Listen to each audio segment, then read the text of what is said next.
Күйеуімнің қадірін қазір түсініп жатырмын ғой.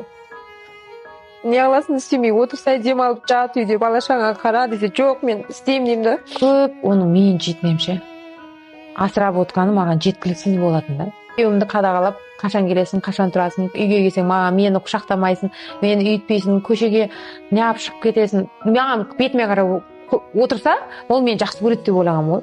Сонда да үйде отырғым келмейтін еді ғой.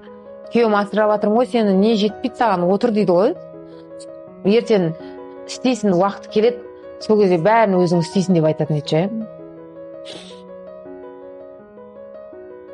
Бәрін өзің істейсің деп сол кезде білген екен деймін да, бүкіл тірлікті өзің істейсің.